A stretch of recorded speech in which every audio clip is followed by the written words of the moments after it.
Assalamualaikum warahmatullahi wabarakatuh. Perkenalkan, nama saya Muhammad Trihandoko.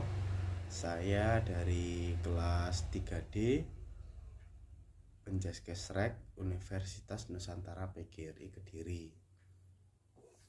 Nah, di sini saya akan menjelaskan tentang dunia kepelatihan olahraga.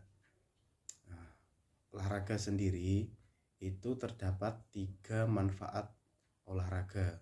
Yang pertama, olahraga untuk prestasi. Yang kedua, ada olahraga untuk pendidikan. Dan yang ketiga, ada olahraga untuk kesehatan.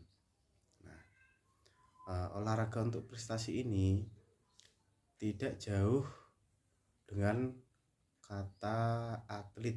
Nah, atlet ini berhubungan dengan prestasi.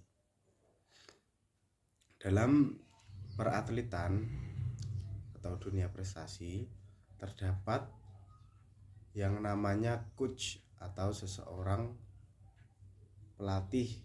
Nah, seorang coach atau pelatih ini adalah orang yang mampu, ahli dalam bidang olahraga.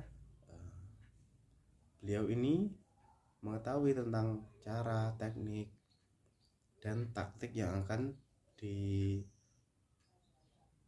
kepada atlet-atletnya agar seorang atlet ini dapat mencapai prestasi yang diinginkan atau dicapai bersama-sama. Sebelum masuk dalam lagi untuk olahraga prestasi, kita seumpama sebagai atlet, kita itu harus mengetahui tentang sifat-sifat pelatih. Salam olahraga jaya. Perkenalkan, nama saya Muhammad Trihandoko. Di sini saya akan mewawancarai seorang pelatih yang sudah membawa atletnya juara dalam kancah kota, provinsi, dan nasional. Inilah dia, Bapak Bayu. Hai, perkenalkan, ini dia Bapak Bayu, seorang pelatih angkat berat dari Kota Kediri yang akan saya wawancarai. Perkenalkan, Bapak Bayu. Siap.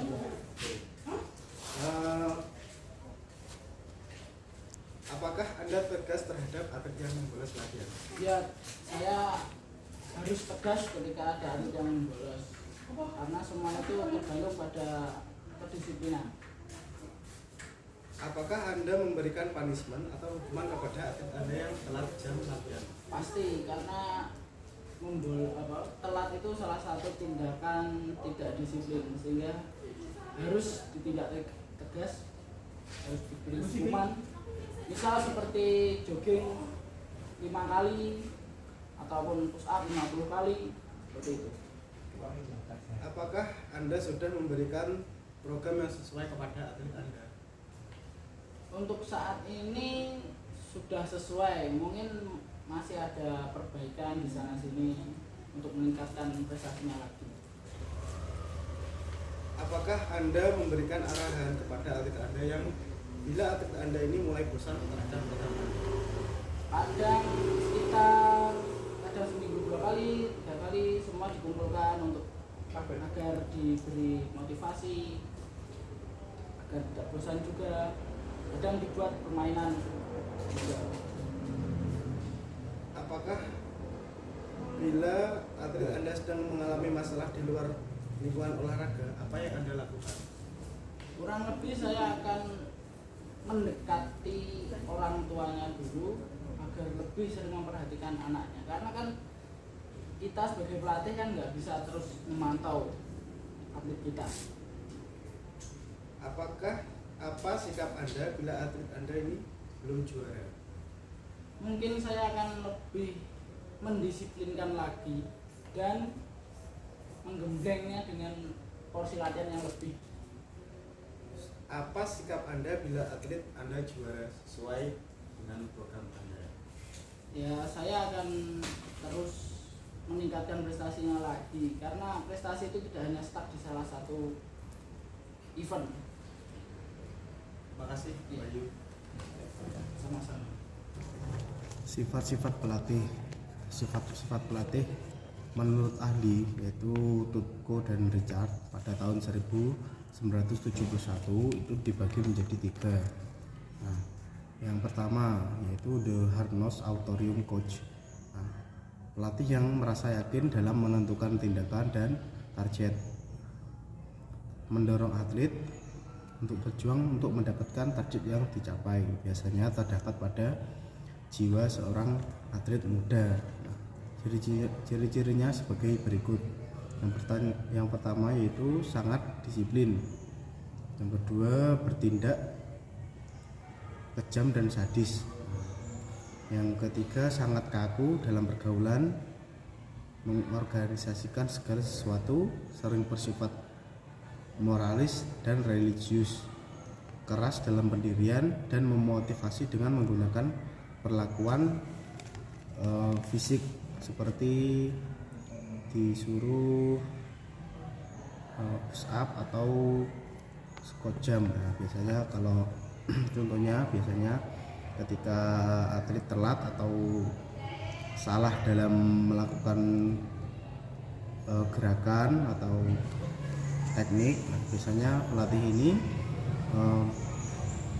melakukan hukuman atau punishment untuk mengajari atlet tersebut. Kebaikannya atlet ini akan disiplin, terus timnya akan kuat dan mampu bermain kuat. Dan kekurangannya, pemain akan sensitif atau mudah drop. Jika atlet tidak kuat mentalnya, dia akan mudah drop. Terus yang kedua, the easy going coach. Nah, the easy going coach yaitu pelatih yang sering menganggap enteng permasalahan. Nah, ciri-cirinya tidak tampak serius dan enggan membuat jadwal, serta tidak pernah mendesak segala sesuatu, dapat terkendali pada saat tertentu kelihatan malas. Kebaikannya, tim akan mengalami sedikit tekanan, kurang kerja keras, segala sesuatu didapat dengan mudah. Selanjutnya yang ketiga, the business like coach. Pelatih ini bergaya seperti seorang businessman atau seorang pebisnis. Nah, ini berhasrat untuk belajar dan mempelajari teknik yang baru. Ciri-cirinya menggunakan pendekatan olahraga atas dasar untung rugi. Nah, terus pemikirannya tajam dan pragmatis dan tekun. Nah, kebaikan dari businessman, kebaikannya tim selalu up to date dalam penguasaan teknik. Jadi seseorang yang dilatih oleh seorang atlet yang bersifat businessman itu akan update terus tekniknya, itu mengikuti perkembangan yang sedang berlaku. Tim tampak terorganisasi secara strategis untuk mencapai kesuksesan. Kekurangannya yaitu tim spirit, juang sulit menghadapi atlet yang kurang terorganisir dengan baik. Nah, selanjutnya yaitu sifat-sifat pelatih yang baik buat seorang atlet. Pelatih yang baik itu harus memiliki sifat yang terbuka terhadap seseorang atletnya. Yang kedua, dapat menerima kritik bila ada teknik atau apa yang disampaikan oleh pelatih ini kurang. Yang selanjutnya, berpikir berapa atlet yang berpotensi untuk meraih juara, dan juga harus memikirkan bagaimana seorang atlet ini bisa prestasi. Dan pelatih yang baik itu harus juga mempunyai sifat menghormati pelatih yang lain. Nah, menurut saya dari ketiga sifat pelatih di atas yang saya jelaskan tadi, seseorang pelatih yang telah saya wawancara, Bapak Bayu, itu termasuk dalam sifat yang pertama. Karena apa? Karena Bapak Bayu ini bila mana ada atletnya yang telat itu ada hukumannya, dan juga sering bersifat moralis dan religius. Nah, juga Bapak Bayu ini juga sering memotivasi atlet-atletnya.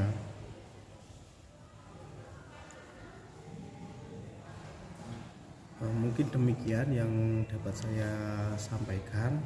Bila ada kurangnya saya mohon maaf. Assalamualaikum warahmatullahi wabarakatuh.